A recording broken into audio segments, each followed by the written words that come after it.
जी, तो आपका पहला तो क्वेश्चन मैं आंसर करूँगा प्रिमिटिव और नॉन प्रिमिटिव टाइप्स के बारे में ना, कि हमारे पास प्रिमिटिव टाइप्स कौन सी होती हैं और नॉन प्रिमिटिव टाइप कौन सी होती हैं। तो देखें, प्रिमिटिव टाइप्स जितनी भी आपकी जो डेटा टाइप्स अभी तक बिल्ट इन डेटा टाइप्स हैं, जिसमें इंट हो गया, चार हो गया, फ्लोट हो गया, डबल हो गया, लॉन्ग हो गया, बूल हो गया, शॉर्ट हो गया, ये सारी की सारी जो है ना डेटा टाइप्स जो हैं ये प्रिमिटिव टाइप्स हैं, यानी जो हमें पहले से बता दी गई हैं डेटा टाइप्स, ये सारी की सारी टाइप्स कौन सी कहलाती हैं? प्रिमिटिव टाइप्स कहलाती हैं। अब आपका क्वेश्चन था कि प्रिमिटिव क्वेश्चन एक दफा फिर प्लेस करिएगा रहीम।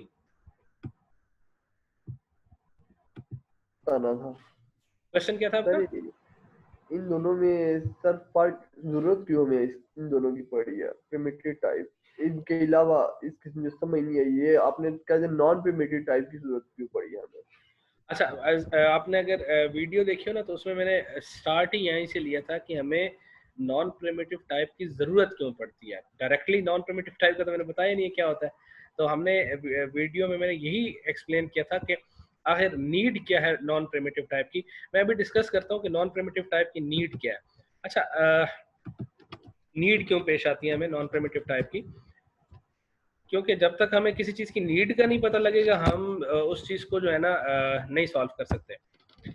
अब देखें, मेरा क्वेश्चन आपसे ये है कि जो मैंने वीडियो में भी एग्जांपल दी थी, आप लोगों को ये वीडियो स्टूडियो नजर आ रहा है? बल्कि मैं शेयर कर देता हूँ, यस मेरा सर, शेयर नजर आ रहा है? ये आपने प्रिमिटिव टाइप वगैरह लिखा हुआ है, यही नजर आ नहीं रहा नहीं है। नहीं नहीं, वीडियो स्टूडियो शेयर कर दिया मैं यहाँ पे। ठीक है। ये अब आपने मेरा बताओ। मेरा क्वेश्चन ये है बेटा कि मैंने ना एक जो लेट से आपका डाटा स्टोर करना है, रहीम अकबर, ठीक है, आप एक स्टूडेंट हैं, आपका मैंने डाटा स्टोर करना है, तो आपके डाटा स्टोर करने के लिए मुझे क्या क्या चीज़ें चाहिए होंगी? तो सबसे पहले एक एरे चाहिए होगा। बिल्कुल, एक एरे चाहिए होगा नेम का, जिसमें मैंने आपका नाम स्टोर कर दिया। और क्या चाहिए होगा? फिर यहाँ कुछ डाटा चाहिए होगा। लेट से आपकी लोकेशन, आपका कोई एड्रेस है, मुझे उस एड्रेस का भी डाटा चाहिए। अगर आप स्टूडेंट यस हैं तो आपका कोई ना कोई सेमेस्टर होगा, ऐसा ही है ना, कोई ना कोई यस सेमेस्टर सर। होगा आपका। या इसके यस अलावा भी सर। आपका लेट से कोई कॉन्टैक्ट नंबर होगा। कॉन्टैक्ट नंबर है हमारे पास, लेट से कोई एरे है 12 साइज के 13 साइज, इसमें पड़ा होगा। अब मुझे ये बताओ कि ये जो पर्टिकुलर वेरिएबल्स मैंने बनाए हैं बेटा, ये वेरिएबल्स कितने स्टूडेंट्स का डाटा स्टोर कर सकते हैं? सर एट अ टाइम में किसी भी स्टूडेंट का एक ही एट अ टाइम एक स्टूडेंट का हाँ, डाटा स्टोर मतलब मैं कर। ये कह रहा हूँ ना कि जिस तरह ये मैंने आपके नाम के लिए लिए, तो मैं ये कह सकता हूँ ये जो डाटा है ना मेरे पास, ये मेरे पास रहीम अकबर का डाटा स्टोर कर रहा है, ऐसा ही है। Yes sir. लेट से मुझे नाम नजर आ रहा है अनस मुगल। अब अनस का अगर मैंने डाटा यहाँ पे स्टोर करना है, तो उसके लिए मुझे क्या करना पड़ेगा? सर नेम चेंज करना पड़ेगा। हाँ, मुझे यानी यही चीजें, मतलब लेट से मैं कहता हूँ जी कि अनस की भी लिए जो मेरे पास जो डाटा टाइप है ना वो यही है, पर ये वेरिएबल्स बनेंगे, पर इसका नाम अलहदा होगा, name one, address one, semester one, contact one. यानी अब ये जो पर्टिकुलर डाटा ये किसके लिए? रहीम के लिए। ये रहीम के पर्टिकुलर लिए। डाटा किसके लिए? अनस के लिए। अगर मुझे अरसलान के लिए बनाना पड़ेगा, फिर क्या करना पड़ेगा? फिर सर नेम में चेंजिंग आएगी। अब फिर दोबारा चेंजेस आएगी। लेट से मुझे अगर किसी और के लिए बनाना पड़ेगा, फिर क्या करना पड़ेगा? फिर चेंजिंग आएगी सर। अब हम कहते हैं कि यहाँ पे देखो, अब एज अ प्रोग्रामर मुझे नीड क्या पड़ रही है, तो मुझे एक ऐसी डाटा टाइप चाहिए जिसमें नेम भी हो, एड्रेस भी हो, सेमेस्टर भी हो और कॉन्टैक्ट नंबर भी हो। एज अ प्रोग्रामर मुझे ये, मेरी ये रिक्वायरमेंट है ना, मेरी ये नीड बन गई है। Yes sir. अब सी प्लस प्लस में हमें प्रोवाइड किया गया है स्ट्रक्चर्स, जिसका कीवर्ड क्या है? स्ट्रक्ट। और उसके आगे कहते हैं जी आप डाटा टाइप का नाम लिखते हैं सेंटेक्स में। लेट से मैं कहता हूँ ये डाटा टाइप का नाम स्टूडेंट है, और ऐसे। और मैं कहता हूँ अच्छा, ये बजाय इसके कि मैं हर एक स्टूडेंट के लिए सेपरेटली बनाऊं, ऐसे लिख दूं एक। अब ये डाटा टाइप कौन सी बन गई? डाटा टाइप का नाम क्या हुआ? स्टूडेंट हो गया। अब मुझे अगर रहीम का डाटा स्टोर करना है या करीम का डाटा स्टोर करना है, तो मैं क्या करूंगा? S1 S2। अब मुझे बार बार इन चीजों की रीडेफिनेशन करने की जरूरत नहीं है। अब एक चीज आपने जहन में रखनी है कि ये जो डेटा टाइप है ये आपको बिल्ट इन नहीं प्रोवाइड की गई, ये आपने खुद बनाई है, ये प्रोग्रामर ने खुद बनाई है। कब बनाई है? जब आपको इसकी नीड पड़ी है, जब आपको इसकी जरूरत दरपेश आई है। अब जरूरत कब दरपेश आई है? मेरे पास, मैंने स्टूडेंट्स का डाटा स्टोर करना था। अब एक सिचुएशन तो ये है कि मैंने अगर 100 स्टूडेंट का डाटा स्टोर करना है तो मैं 100 इस तरह बनाता जाऊं। दूसरी सिचुएशन क्या है कि भाई आप एक ही डाटा टाइप बनाओ। अब देखो मैं S1 क्रिएट करूंगा ना, इस S1 के अंदर आपके पास नेम भी होगा, एड्रेस नेम की एक एरे होगी, इसी तरह एड्रेस की एक एरे होगी, इसी तरह सेमेस्टर के लिए एक ब्लॉक होगा, इसी तरह कॉन्टैक्ट नंबर के लिए एक एरे होगी। फिर हमारे पास S2 जो मैं बनाऊंगा उसके अंदर भी ये चीजें मौजूद होंगी। यानी मुझे इन चीजों को बार बार डिफाइन करने की जरूरत नहीं है। और नॉर्मली जब हम ये बनाते हैं ना नॉन प्रिमिटिव टाइप, जो आने वाले लेक्चर है उनमें मैं डिस्कस भी करूंगा इस चीज को, ये हम क्रिएट करते हैं रियल लाइफ एंटिटीज वगैरह के लिए। नॉर्मली हम इसको देख रहे होते हैं जिनकी कोई ना कोई एग्जिस्टेंस हो रही होगी। जिस तरह अभी लेट से मैंने अगर किसी कार का डाटा स्टोर करना है तो कार के लिए फिर मुझे क्या करना पड़ेगा? कार का मॉडल होता है, रजिस्ट्रेशन नंबर होगा, प्राइस होगा, तो एक स्ट्रक्चर बनाना पड़ेगा जिसका नाम मैं क्या रख दूंगा? कार। और उसके अंदर मैं ये सारी की सारी, या उसका नाम मैं व्हीकल रख दूंगा। फिर मैं कहता हूँ जी वो व्हीकल हो सकता है, टाइप हो, मतलब मजीद आगे ये चीजें चलती जाती हैं। तो नॉन प्रिमिटिव टाइप की जरूरत हमें कब पेश आती है? जब हमें मजीद कॉम्प्लेक्स डाटा को हैंडल करना हो। लेट से मैं आपसे कहता हूँ कि इवन अगर दो डिफरेंट एरेज है ना हमारे पास, तो उसको भी हैंडल करना हमें मुश्किल हो जाता है। मतलब फॉर एग्जांपल मैं कहता हूँ जी मेरे पास दो एरेज हैं।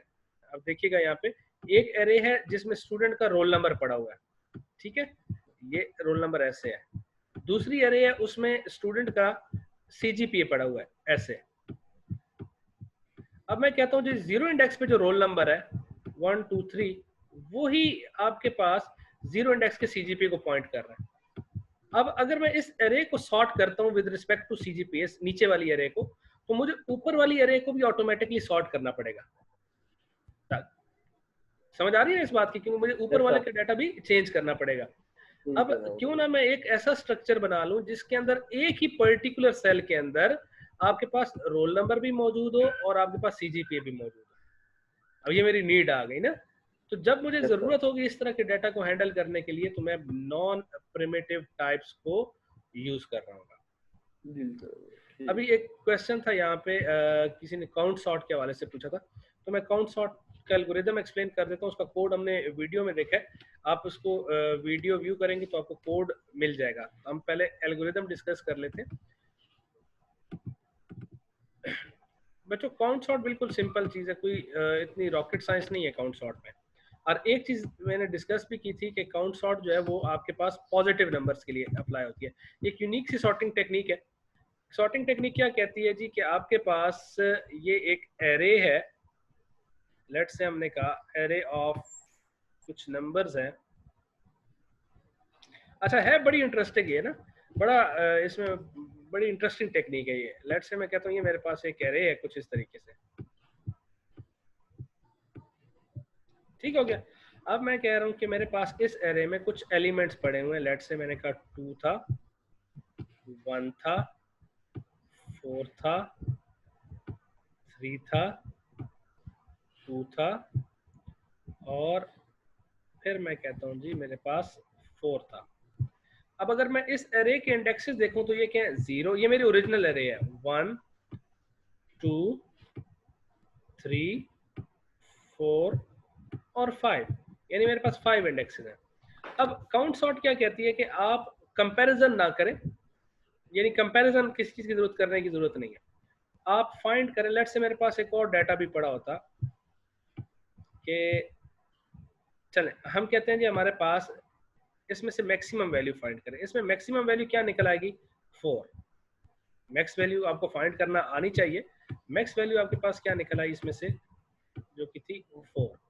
अब काउंट सॉर्ट ये कहती है कि आप एक और एरे बनाएं जो कि डायनामिक एरे बनेगी, जिसका साइज क्या होगा? 4 + 1, यानी जो मैक्सिमम वैल्यू निकली उससे एक इंक्रीमेंट में उसका साइज होगा। तो हमने एक एरे बना दी ऐसे 0 1 2 3 4, 0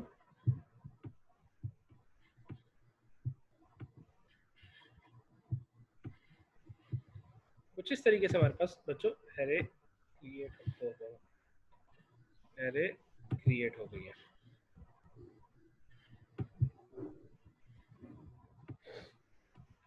अच्छा, अब इस पूरी की पूरी एरे को ना हमने इनिशियलाइज कर देना है 0 से। सिंपल, हमने क्या किया, यहाँ भी 0 प्लेस कर दिया, यहाँ भी 0 प्लेस कर दिया, यहाँ भी 0 प्लेस कर दिया, यहाँ भी 0 प्लेस कर दिया, यहाँ भी 0 प्लेस कर दिया। अब ये जो एरे है ना, इसको हम काउंट एरे भी कहते हैं, यानी ये हमारे पास काउंटर होल्ड करती है। अब काउंटर कौन सा होल्ड करती है, इस चीज को हम देखते हैं जरा। यानी ये मेरे पास काउंटर है। अब सबसे पहले आप 0 इंडेक्स पे देखें, आपको कौन सी वैल्यू नजर आ रही है, 2। आप 2 इंडेक्स पे जंप करें और 2 इंडेक्स पे जो वैल्यू पड़ी हुई है उसमें 1 जमा कर दें। अब इस स्टेटमेंट का क्या मतलब है, इस स्टेटमेंट का ये मतलब है, अगर मैं अभी इस काउंट की एरे को देखूं तो मुझे ये समझ आ रही है कि इस एरे में जो वैल्यू 2 है, यानी इस एरे की वैल्यूज, मेन एरे की वैल्यूज बनेंगी दूसरी एरे के इंडेक्सेस, काउंट एरे के इंडेक्सेस। इसी तरीके से अब मुझे वैल्यू क्या नजर आती है, मुझे वैल्यू नजर आ रही है 1। जो मुझे वैल्यू नजर आई 1, इसका मतलब मुझे 1 इंडेक्स पे मूव करना है, जो भी वैल्यू पड़ी हुई है उसमें 1 इंक्रीमेंट कर दो, ऐसे करके। फिर नेक्स्ट मुझे क्या था कि मुझे मूव करना है 4th इंडेक्स पे। 4th इंडेक्स पे जो भी वैल्यू पड़ी हुई है उसमें 1 जमा कर दो। फिर मुझे मूव करना है 3rd इंडेक्स पे। 3rd इंडेक्स पे जो भी वैल्यू पड़ी हुई है उसमें 1 जमा कर दो। फिर मुझे मूव करना है 2nd इंडेक्स पे, क्योंकि ये वैल्यू है, उसमें जो भी वैल्यू पड़ी है उसमें 1 जमा कर दो। फिर मुझे मूव करना है 4th इंडेक्स पे, उसमें जो भी वैल्यू पड़ी है उसमें 1 जमा कर दो। ये पहला स्टेप, 2 स्टेप हो गए। पहले स्टेप में हमने क्या किया, एक मैक्सिमम वैल्यू फाइंड की मेन एरे में से। दूसरे स्टेप में हमने क्या किया, उसी मैक्सिमम टाइप की हमने एक एरे क्रिएट की मैक्सिमम +1 के हिसाब से, और हमने वैल्यूज प्लेस कर दी। अब ये जो एरे मुझे रिप्रेजेंट कर रही है ना, इसकी रिप्रेजेंटेशन मैं जरा बोलता हूँ। ये एरे मुझे इंफॉर्मेशन दे रही है कि जो मेन एरे है उसमें 0 अपीयर ही नहीं हुआ, यानी यहाँ पे 0 का मतलब क्या है, 0। और जो मेन एरे है उसमें 1 एक दफा अपीयर हुआ है, 2 2 दफा अपीयर हुआ है, 3 एक दफा अपीयर हुआ है, और 4 कितनी दफा अपीयर हुआ है, 2 दफा अपीयर हुआ है। तो अब जब मैं वैल्यूज प्लेस करूंगा, मैं यहाँ पे आऊंगा। अब इस एरे को देखते हुए मैंने वैल्यूज प्लेस करनी है मेन एरे के अंदर। अच्छा, अब देखिएगा कि यहाँ पे मैंने देखा, यहाँ पे वैल्यू क्या है, 0। पहली इंडेक्स की वैल्यू क्या थी, 0। इसका मतलब है मेरे पास ऊपर वाली एरे में 0 अपीयर ही नहीं हुआ। 1 इंडेक्स पे आऊं तो मेरे पास क्या नजर आ रहा है, 1। इसका मतलब है ऊपर वाली एरे में मेरे पास ये जो 1 है, ये 1 टाइम अपीयर हुआ है। अब आपने क्या करना है, इस 1 को उठा के इधर प्लेस कर देना है। कितनी दफा प्लेस करना है, यानी ये 2 आपके पास खत्म हो जाएगा। ये 2 किससे रिप्लेस हो जाएगा, आपके पास 1 से रिप्लेस हो जाएगा, कुछ इस तरीके से। ये फिर हमारे पास क्या था कि 2nd इंडेक्स पे मेरे पास क्या वैल्यू पड़ी है, 2। इसका मतलब है ये जो मेरे पास अगले 2 इंडेक्सेस हैं उसके ऊपर मुझे इसको 2 प्लेस करना है, 2 टाइम्स प्लेस करना है। तो अगले इंडेक्स पे जब मैं वैल्यू प्लेस करूंगा, यहाँ पे क्या प्लेस करूंगा, 2।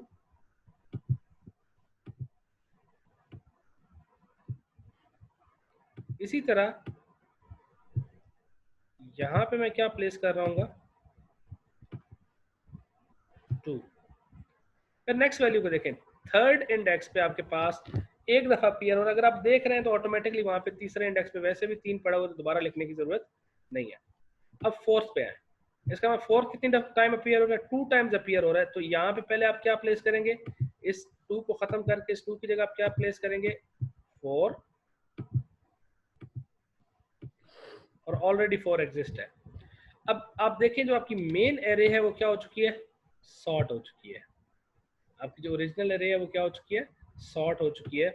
तो अब ये हमारे पास स्टेटमेंट्स हैं जो हमारे पास यूज हो रही होंगी। अब क्या था, मेन एरे थी, दूसरी काउंट एरे थी। अब ये काउंट क्या रिप्रेजेंट कर रहा है, एक्चुअली नंबर्स का काउंट। अब ये जो इंडेक्सेस है ना, these are actually value of main array. अब हमें ये बता रहा है कि 0 कितनी दफा आ रहा है, 1 दफा भी नहीं आ रहा। 1 कितनी दफा आ रहा है, 1 दफा आ रहा है। 2 कितनी दफा आ रहा है, 2 दफा आ रहा है। 3 कितनी दफा आ रहा है, 1 टाइम आ रहा है। तो आप कंसेक्यूटिव सीक्वेंस में आते जाएं और इसके हिसाब से वैल्यूज प्लेस करते हैं। अब ये क्या बताता है कि मेन एरे में 0 को एक दफा भी प्लेस ना करो। ये क्या बताता है, मेन एरे में 1 को एक दफा प्लेस करो, मेन एरे में 2 को 2 दफा प्लेस करो, मेन एरे में 3 को एक दफा प्लेस करो, और मेन एरे में 4 को 2 टाइम्स प्लेस करो। तो ये हमारे पास काउंट सॉर्ट का एल्गोरिथम है, और इसका कोड हमने वीडियो में डिस्कस किया हुआ है। आप वीडियो लेक्चर देखेंगे तो आपको कोड अब समझ आ जाएगा कि इसका कोड क्या किस तरीके से हो रहा है। और बच्चों इसके अलावा कोई क्वेश्चन हो तो क्या कहते हैं, अपना टॉपिक्स पढ़ें। ये जो अभी मैंने अभी आपको दिए हुए primitive types, non primitive type, आने वाले कुछ लेक्चर्स में हम अभी जो नेक्स्ट हमारे पास आ रहा है उसमें बड़ा इंपॉर्टेंट टॉपिक है फंक्शंस का। प्रोग्रामिंग के हवाले से ना बहुत इंपॉर्टेंट टॉपिक है फंक्शंस का, तो उसको हम डिस्कस करेंगे।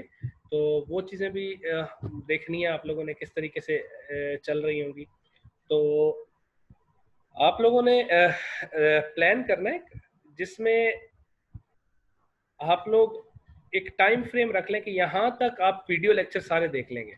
ठीक है, मतलब अगर मैं मंडे को वीडियो लेक्चर्स अपलोड कर रहा हूँ, मैं इंशाल्लाह मंडे तक अपलोड हो जाते हैं लेक्चर इन डे 1 पे।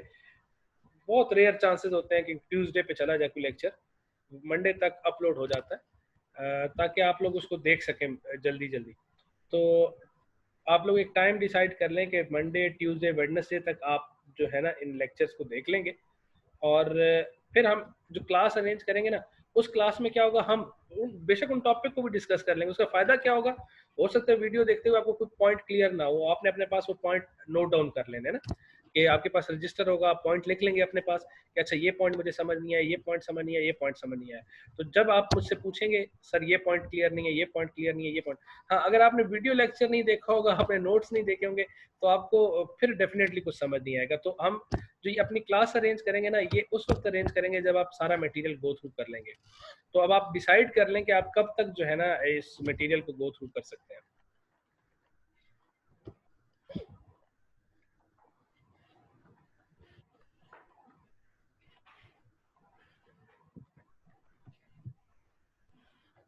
कोई सजेशंस हैं? ये वैसे नॉर्मली आप कब तक देख लेते हैं? सर ट्यूसडे तक वैसे देख लेते हैं। यार आप एक्सेप्शनल केस हो, आपकी मैं बात नहीं कर रहा, मैं सब स्टूडेंट्स की बात कर रहा हूँ। आपकी तो असाइनमेंट भी माशाल्लाह से ट्यूसडे वेडनेसडे तक पहुंच जाती है, बहुत अच्छी बात है। इसको इसी तरह जारी रखना है मेहनत को, ठीक है ना, छोड़ना नहीं है मेहनत बीच में।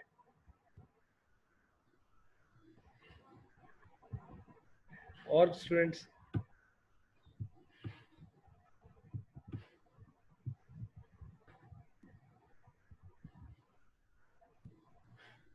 चले आप लोग डिसाइड कर लेना, फिर मैं जो आप में से एक पर्सन मुझे इन्फॉर्म कर दे, सर ये टाइम है हमारा, इस टाइम तक हम देख लेते हैं सारी की सारी चीजें।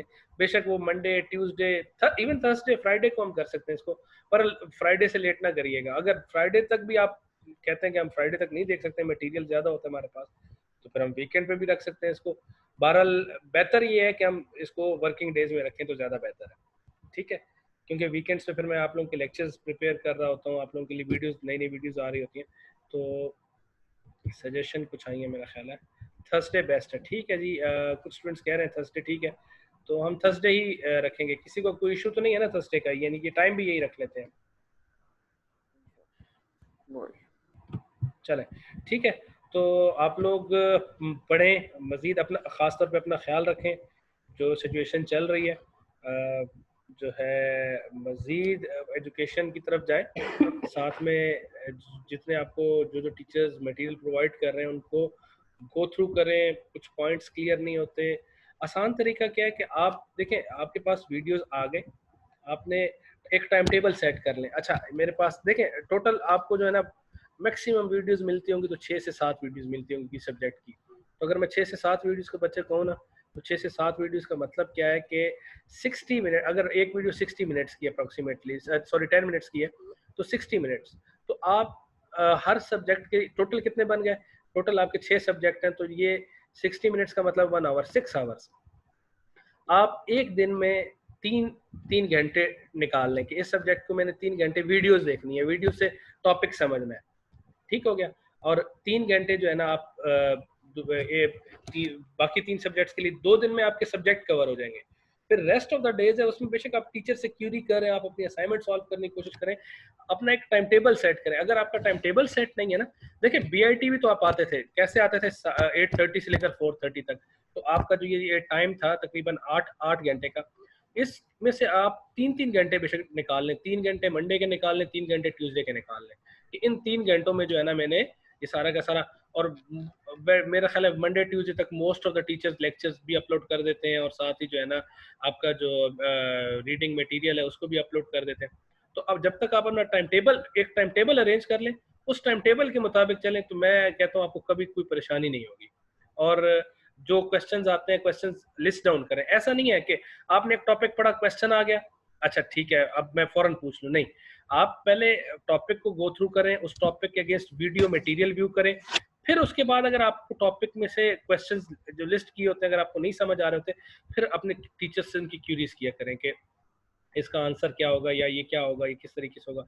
जिस तरह आप में से कुछ लोग मुझे पिक्चर्स भेज रहे होते हैं कोड की, सर इस पिक्चर में प्रॉब्लम क्या है, बहुत अच्छी बात है, फिर मैं उसको काफ़ी दफ़ा रिप्लाई कर देता हूँ कि अच्छा इस कोड की वीडियो मुझे सेंड कर दो। काफ़ी बच्चा, जैसे लास्ट टाइम रहीम ने भेजी थी और एक दो बच्चे और रहे थे उन्होंने भेजी थी, तो आप लोग भी इसी तरीके से जो है ना अपना टाइम टेबल सेट करें। टाइम टेबल सेट करेंगे तो जो है आप किसी भी चीज़ को जो है ना इजीली कर सकेंगे।